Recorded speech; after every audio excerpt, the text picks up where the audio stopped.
Hello বন্ধুরা, welcome to Sutapa's রান্নাঘর। আজ আমি যে সবজিটা বানিয়ে দেখাবো, তোমরা এগুলোকে কি বলে ডাকো গো?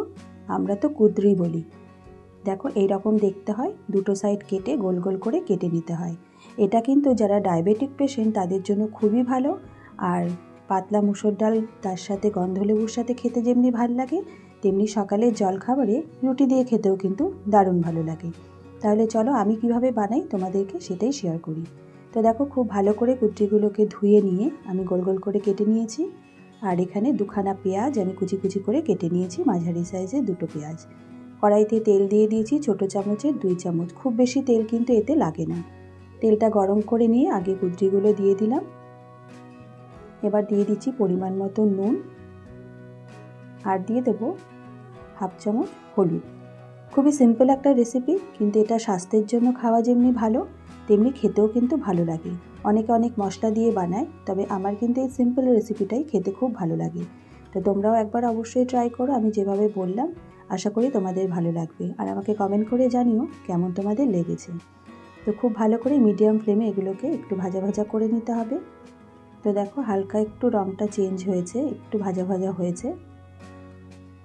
আমি আবার একটু ভালো করে নেড়ে দিলাম। মিডিয়াম ফ্লেমে এটা বেশ খানিকক্ষণ আমি আরেকটু ভেজে নেব। তারপরে আমি পেঁয়াজগুলো দিয়ে দেব। তো দিয়ে দিলাম 3-4টে কাঁচা লঙ্কা, 3টে কাঁচা লঙ্কা চিড়ে দিলাম, আর 2টো আমি এমনি দিয়েছি। এবার কুচিয়ে রাখা পেঁয়াজটা মিশিয়ে দিলাম।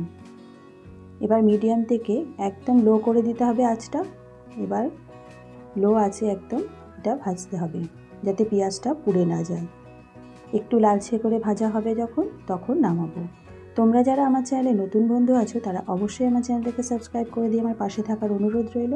আর আমার রেসিপিগুলো ভালো লাগলে একটা লাইক, শেয়ার, কমেন্ট করতে কিন্তু ভুলো না।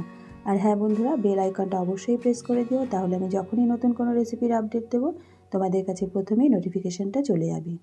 আমি এমন সিম্পল রান্নাই কিন্তু তোমাদের করে দেখাই, যেটা খেতে সুস্বাদু, কিন্তু খুব কম সময়ে তোমরা বানিয়ে নিতে পারবে। তো দেখো কথা বলতে বলতে ভাজাটাও হয়ে গেল। এরকম একটু লাল লাল করে ভাজাটা হবে, আর পেঁয়াজটাও একটু লালচে রং ধরবে, তখন বুঝতে পারবে হয়ে গেছে। এবার নামিয়ে নেব। তো দেখো আমি এখানে নামিয়ে একটা ডিশে সার্ভ করে দিয়েছি। তোমরা এইভাবে অবশ্যই ট্রাই করো। পাতলা মসুর ডাল সাথে গন্ধলেবু আর এই ভাজাটা, বা সকালে রুটির সাথেও তোমরা কিন্তু এই ভাজাটা খেতে পারো। তাহলে অবশ্যই ট্রাই করে আমাকে জানিও কিন্তু। তাহলে আজ এই পর্যন্ত, আশা করি ভিডিওটা ভালো লেগেছে। দেখা হবে আগামী পর্বে নতুন একটি রেসিপির সাথে। তোমরা ভালো থেকো, সুস্থ থেকো, ধন্যবাদ।